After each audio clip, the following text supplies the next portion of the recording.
नमस्कार दोस्तों, इस वीडियो में हम रीट एग्ज़ाम के दृष्टिकोण से साइकोलॉजी का जो टॉपिक है बेहद महत्वपूर्ण अधिगम से संबंधित 25 महत्वपूर्ण प्रश्न देखने वाले हैं। और देखिए, ये सभी प्रश्न मैंने धीर सिंह धाबाई सर की जो पुस्तक आती है अवनी साइकोलॉजी, उस पुस्तक से लिए हैं। तो आप वीडियो अंत तक देखें। और ये सभी प्रश्न पिछले एग्जामों में पूछे गए हैं। धीर सिंह धाबाई सर की पुस्तकें, उनमें ये सभी आपको मिल जाएंगे। तो देखिए, अगर पहले प्रश्न की बात करें, तत्परता का नियम किसने दिया था? तो तत्परता का नियम किसने दिया था? ये अपने थॉर्नडाइक ने दिया था। थॉर्नडाइक ने, तो ऑप्शन थर्ड हो जाएगा इसका सही आंसर। देखिए, थॉर्नडाइक ने अपने अधिगम के नियम दिए थे, उसमें मुख्य नियम 3 दिए थे। उसमें से अपने एक तो हो गया तत्परता का नियम, दूसरा हो गया अभ्यास का नियम, और तीसरा हो गया अपने प्रभाव का नियम। तो ये किसने दिया था?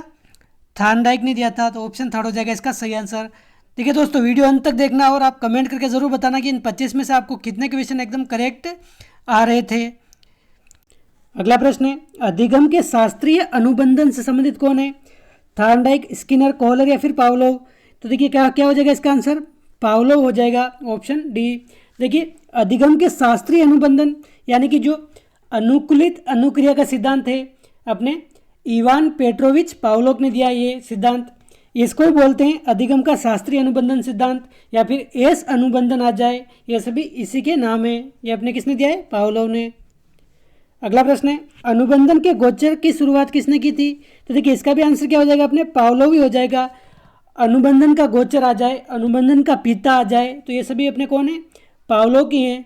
और देखिए, इन्होंने क्या कहा था कि सीखना एक अनुकूलित अनुक्रिया है। चिंतन अनिवार्य रूप से क्या होता है? संज्ञानात्मक गतिविधि, मनोगतिक गति प्रक्रिया, या फिर मनोवैज्ञानिक परिघटना, भावात्मक व्यवहार। तो देखिए, चिंतन एक प्रकार से तर्क या फिर विचार पर आधारित होता है, तो संज्ञानात्मक गतिविधि हो जाएगा। ये ऑप्शन ए हो जाएगा इसका सही आंसर। बच्चे दुनिया के बारे में अपनी समझ का सृजन करते हैं, इसका श्रेय किसे जाता है? तो देखिए, बच्चे दुनिया के बारे में अपनी समझ का सृजन करते हैं, इसका श्रेय अपने जीन पियाजे को जाता है। जीन पियाजे एक संज्ञानवादी थे, तो अपने इसका संबंध किससे है? अपने जीन पियाजे, ऑप्शन बी। रॉबर्ट गेने ने अधिगम की कितनी परिस्थितियां बताई हैं? तो देखिए, रॉबर्ट गेने ने अधिगम की कितनी परिस्थितियां बताई हैं? अपने डी, ऑप्शन डी हो जाएगा, 8 परिस्थितियां। देखिए, रॉबर्ट गेने ने अपने अधिगम सोपान सिद्धांत दिया था, उसमें अपने अधिगम की 8 अवस्था बताई हैं अधिगम सोपान सिद्धांत में, तो आप ध्यान रखिए। प्रश्न 7 है, अनुबंधन होने के लिए घटनाओं का उपयुक्त क्रम क्या है? तो देखिए, अपने जो अनुकूलित अनुक्रिया के सिद्धांत है उसके अनुसार घटनाओं का उपयुक्त क्रम क्या है? तो अपने ऑप्शन थर्ड हो जाएगा, CS US UR, यानी कि घंटी के साथ भोजन, फिर ये अपने लार टपकना, घंटी भोजन लार टपकना, ऑप्शन सी। अधिगम का सर्वाधिक उपयुक्त उद्देश्य क्या है? तो देखिए, अधिगम का सर्वाधिक उपयुक्त उद्देश्य वैयक्तिक समायोजन, व्यवहार का रूपांतरण, या फिर सामाजिक व राजनीतिक चेतना, या फिर स्वयं को रोजगार के लिए तैयार करना। तो देखिए, इसका क्या हो जाएगा? अपने व्यवहार का रूपांतरण, ऑप्शन बी। अधिगम को प्रभावित करने वाला व्यक्तिगत कारक कौन सा है? तो देखिए, व्यक्तिगत कारक बताना है हमें। संचार के साधन, ये तो व्यक्तिगत नहीं है। समन्वय समूह, ये भी नहीं है। अध्यापक, ये भी बाहरी कारण है। आयु व परिपक्वता, ये हो जाएगा अपने व्यक्तिगत कारण, ऑप्शन डी। राजू खरगोश से डरता है। शुरू में खरगोश को राजू से काफ़ी दूर रखा गया। आने वाले दिनों में हर रोज़ खरगोश व राजू के बीच की दूरी कम की गई। अंत में राजू की गोद में खरगोश को रखा गया। अब राजू खरगोश से खेलने लगा है। यह कौन सा प्रयोग है? तो देखिए, प्रयत्नवत त्रुटि, या फिर शास्त्रीय अनुबंधन, क्रियाप्रसूत अनुबंधन, या फिर नन ऑफ दिस। तो देखिए, क्या हो जाएगा इसका आंसर? ये अपने शास्त्रीय अनुबंधन सिद्धांत है, ऑप्शन बी।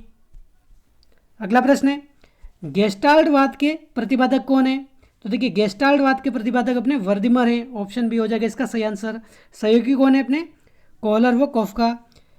अगला प्रश्न है, यदि गणित का ज्ञान भौतिकी में अधिगम में सहायक है तो ये क्या है? तो देखिए, गणित का ज्ञान अपने भौतिकी में सहायक है, तो ये अपने अधिगम का सकारात्मक हस्तांतरण हो जाएगा, सकारात्मक हस्तांतरण, तो आप ध्यान रखिए। सीखने के नियमों के प्रतिपादक कौन है? तो देखिए, अधिगम के नियम किसने दिए हैं? थॉर्नडाइक ने दिए हैं अधिगम के नियम। 3 तो मुख्य नियम दिए हैं। 3 मुख्य नियम कौन कौन से? तत्परता का नियम, अभ्यास का नियम, प्रभाव का नियम, और 5 गौण नियम दिए हैं, और 4 अपने उपनियम दिए हैं। अपने किसने? थार्नडाइक ने, तो अपने हो जाएगा ऑप्शन सी। डिसलेक्सिया किससे संबंधित है? तो देखिए डिसलेक्सिया अपने किससे संबंधित है? ये अपने पठन विकार से संबंधित है, पठन विकार से, यानी कि अक्षरों को ढंग से पहचान नहीं पाना, वाचन नहीं कर पाना, हस्त कौशल कमजोर होना, ये सभी अपने डिसलेक्सिया के लक्षण हैं। Option first.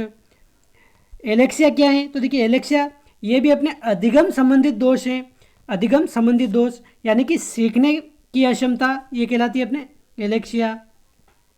अगला प्रश्न है, अनुभव द्वारा व्यवहार में परिवर्तन होना ये अधिगम है। उपयुक्त परिभाषा किसने दी है? तो देखिए अनुभव द्वारा व्यवहार में परिवर्तन, ये परिभाषा अपने गेट्स व अन्य ने दी है। गेट्स व अन्य यानी कि प्रशिक्षण व अनुभव के द्वारा बालक के व्यवहार में परिवर्तन, इसको ही क्या कहते हैं? अधिगम कहते हैं। ये अपने गेट्स और इसके अन्य साथियों ने कहा है ये। अगला प्रश्न है, सीखने की प्रथम अवस्था में गति क्या होती है? तो देखिए सीखने की जो शुरुआती अवस्था होती है उसमें गति तीव्र होती है, तेज होती है। प्रयास व त्रुटि में सबसे अधिक महत्वपूर्ण क्या होता है? तो देखिए प्रयास और त्रुटि में सबसे ज़्यादा महत्वपूर्ण ये क्या होता है? अभ्यास होता है, अभ्यास। ऑप्शन फर्स्ट, यानी कि हम अपनी गलती और अनुभव से सीखते हैं, बार बार प्रयास करते हैं और हम करना सीख जाते हैं। अगला प्रश्न है, वैचारिक क्रियावस्था इसकी आयु क्या है? तो देखिए वैचारिक क्रियावस्था इसकी आयु क्या हो जाएगी अपने? 7 से 12 वर्ष, 7 से 12 वर्ष। प्रश्न 20 है, कौन सा सिद्धांत व्यक्त करता है कि मानव मस्तिष्क एक बर्फ की बड़ी चट्टान के समान है जो अधिकांशतः छिपी रहती है एवं उसमें चेतन के 3 स्तर हैं? तो देखिए ये कौन सा सिद्धांत है? मनोविश्लेषणात्मक सिद्धांत, जो किसने दिया था? अपने फ्रायड ने दिया था। तो आप ध्यान रखिए ये कौन सा है? मनोविश्लेषणात्मक सिद्धांत। अगला प्रश्न है, वह अवस्था जब बच्चा तार्किक रूप से वस्तुओं एवं घटनाओं के विषयों में चिंतन प्रारंभ कर देता है। तो देखिए ऐसी कौन सी अवस्था है जब बच्चा तार्किक रूप से वस्तु और घटनाओं के विषयों में चिंतन प्रारंभ कर देता है? पूर्ण सक्रियात्मक, मूर्त सक्रियात्मक, संवेदी प्रेरक या फिर औपचारिक सक्रियात्मक? तो देखिए ये हो जाएगी अपने मूर्त सक्रियात्मक अवस्था। Option second. देखिए मूर्त सक्रियात्मक अवस्था में बच्चा मूर्त चिंतन प्रारंभ कर देता है, विचारों में क्रमबद्धता व जटिलता आ जाती है, पलटन की स्थिति प्रारंभ हो जाती है। तो अपने ऑप्शन बी हो जाएगा सही आंसर। अगला प्रश्न है, अधिगम का संबंध प्रतिक्रिया का सिद्धांत किसने दिया है? तो देखिए अधिगम का संबंध प्रतिक्रिया का सिद्धांत पावलोव हो जाएगा। Option C. देखिए ये सभी अपने अनुकूलित अनुक्रिया के सिद्धांत के ही दूसरे नाम है, जैसे शास्त्रीय अनुबंधन आ जाए, संबंध प्रतिक्रिया के सिद्धांत आ जाए, प्राचीन या परंपरागत अनुबंधन आ जाए, संबंधिता का सिद्धांत आ जाए, ये सभी अपने पावलोव ने दिए हैं। ये सभी एक ही सिद्धांत के नाम है, तो आप ध्यान रखिए। 23वां प्रश्न, यह विचार की विकास की किसी भी अवस्था में कुछ भी सिखाया जा सकता है, यह किसने व्यक्त किया है? तो देखिए विकास की किसी भी अवस्था में कुछ भी सिखाया जा सकता है, ये अपने किसने बोला है? Jerome Bruner. Jerome Bruner. Option C हो जाएगा अपने सही आंसर। और देखिए इनकी पुस्तक अगर पूछ ले तो इनसे संबंधित पुस्तक कौन सी है? शिक्षा की प्रक्रिया। शिक्षा की प्रक्रिया इनकी पुस्तक है, तो आप ये भी ध्यान रखें। अगला प्रश्न है, यह कथन की एक उत्तेजक प्रतिमान जो एक प्रतिक्रिया के समय क्रियाशील है, यदि वह दोबारा होगा तो उस प्रतिक्रिया को उत्पादित करने की प्रवृत्ति रखेगा, यह किसने कहा है? यह किस सीखने के सिद्धांत को इंगित करता है? तो देखिए अपने एडविन गुथ्री का जो प्रतिस्थापन का सिद्धांत है, यह उसका कथन है। एडविन गुथ्री का प्रतिस्थापन सिद्धांत। क्या बोला इन्होंने? कि एक उत्तेजक जो प्रतिमान होता है जो एक प्रतिक्रिया के समय क्रियाशील है, यदि वह दोबारा होगा तो उस प्रतिक्रिया को उत्पादित करने की प्रवृत्ति रखेगा। तो आप यह ध्यान रखिए, गुथ्री का प्रतिस्थापन सिद्धांत है। अगला प्रश्न है, निम्नलिखित में से कौन सी अधिगम की आधारभूत शर्त नहीं है? तो देखिए अधिगम की आधारभूत शर्त कौन सी नहीं है? संलग्नता, ये बिल्कुल है। प्रतिपादन, अभ्यास व पुनर्बलन। तो देखिए अभ्यास और पुनर्बलन ये भी है, लेकिन प्रतिपादन इसकी शर्त नहीं है आधारभूत। तो आप ध्यान रखें, ऑप्शन बी हो जाएगा अपने एकदम करेक्ट आंसर।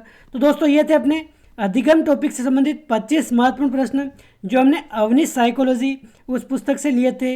इन 25 में से आपको कितने एकदम करेक्ट आ रहे हैं आप कमेंट करके बता सकते हैं। वीडियो अच्छा लगा है तो लाइक कीजिए, चैनल पर पहली बार आए तो सब्सक्राइब कीजिए।